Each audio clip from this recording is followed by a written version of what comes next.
I make a concerted effort to not read other reviews before writing my own, lest my opinions be colored by those of people more intelligent than I. But a film podcast Facebook group I'm a part of pointed me to the genuinely bad take that is Richard Brody's New Yorker review of actress Olivia Wilde's directorial debut, Booksmart.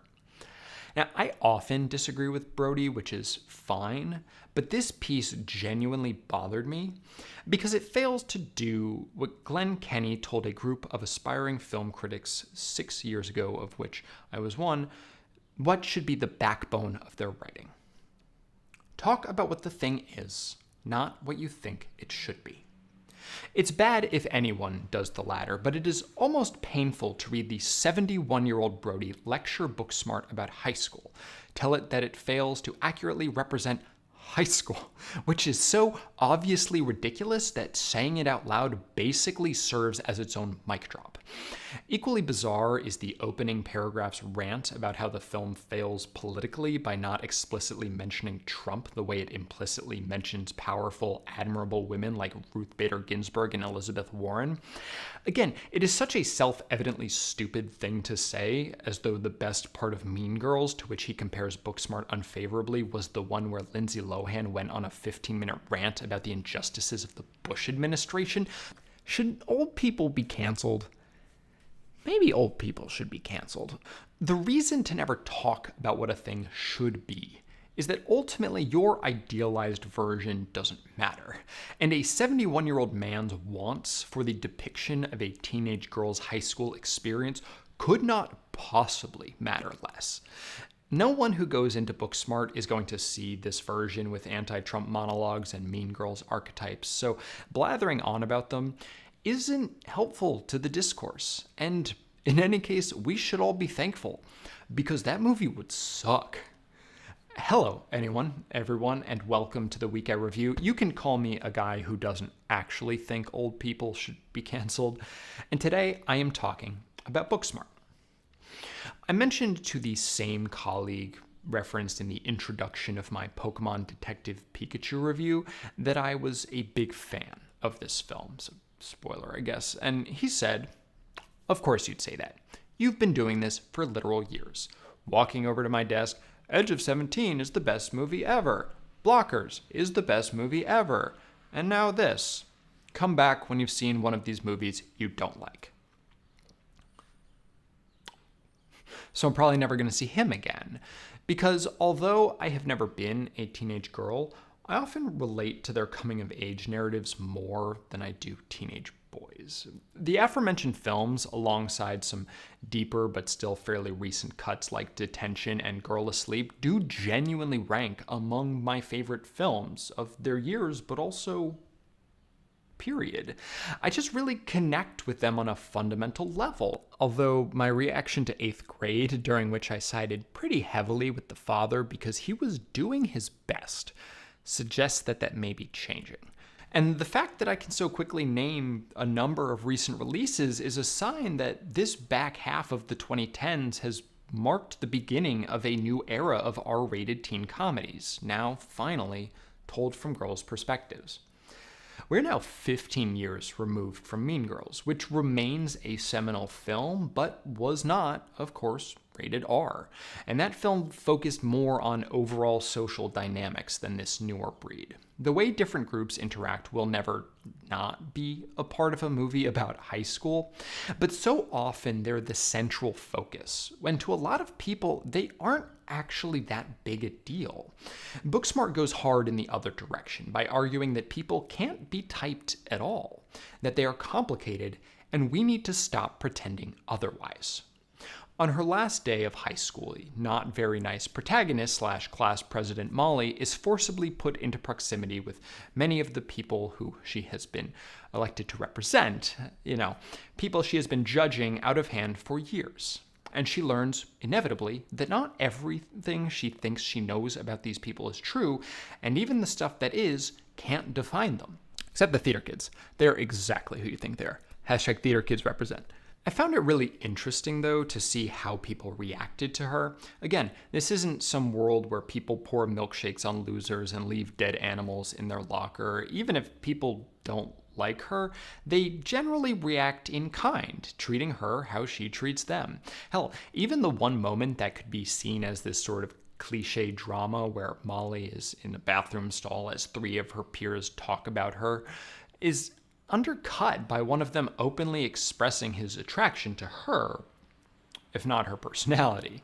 And when she confronts them, she tries to go personal, telling them they will never amount to anything while she is rising through the ranks, and then she is metaphorically smacked down by the most scathing of revelations. That she and her best friend Amy are not the only capital S smart people in the school.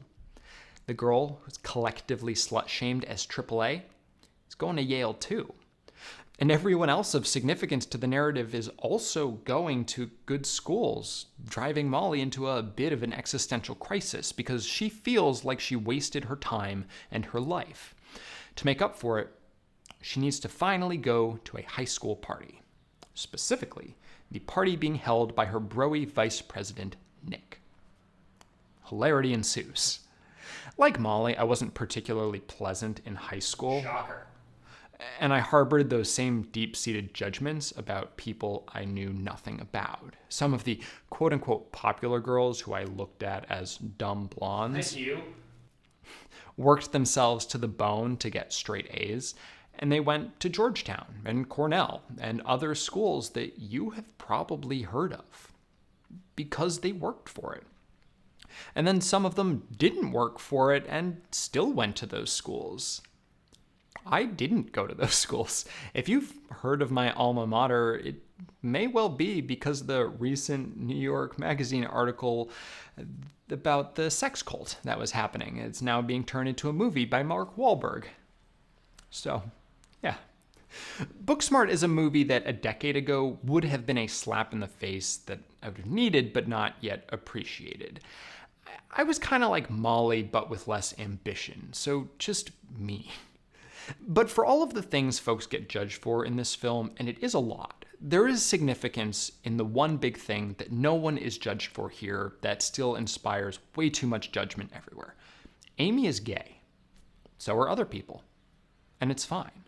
Blockers has this whole subplot around Sam's concerns that her sexuality will result in estrangement from her friends and family, and while these fears turn out to be unfounded and it is an emotionally impactful arc, it's nice to just see a story where a teen girl is out and has been for years, and so what, dude? Although she is unsure if her crush Ryan feels the same, that whole thing is played just as it would be in any other teen comedy, just a regular do they like me story. And that is genuinely powerful. A friend of mine posted on Twitter about how moving it was to see the queer gaze in a mainstream film, and though I can't really speak to that, even I could see its significance. There are, of course, infinite darker timelines of the same events, and this is some kind of idealization. Amy's parents are Christians who aren't super psyched about the whole thing, but they love their daughter regardless, and that discomfort is played for comedy, not drama. And holy freaking Luya for that. That's not what this movie is about. As with everything else, Amy is much more than her sexuality. The corollary to stop making assumptions about other people is stop making things about you. And Booksmart is just as interested in that, exploring it through the central friendship between Amy and Molly. It is genuinely adorable how much the two clearly care for each other, and it's a little disheartening how much Molly feels she needs to control Amy's life. Particularly disheartening for me because, oh shoot, I've been that too. You suck, dude. Amy is pretty content with the life that she has and has had. Molly feels hers has been wasted and that, by extension, Amy's has too. But she's projecting that hard. Amy would have been happy staying home with her parents' punerific congratulations feast, but Molly wasn't going to let that happen. This all comes to a head in a truly beautiful moment that makes me really curious to see the film's script, because I want to know if it was presented as written or if that was a bold as hell directorial decision. In either case, I want to commend Olivia Wilde on what she has done here. Actors trying their hand at directing can be something of a mixed bag, but I can't think of many recent examples as confident as Wilde's.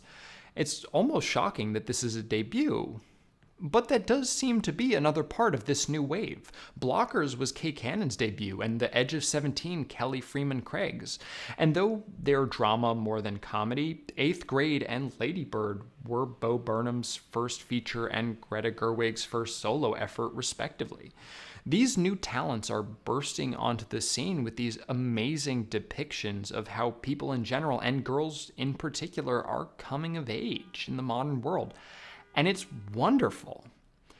So I'm genuinely saddened by the fact that Booksmart underperformed opening weekend.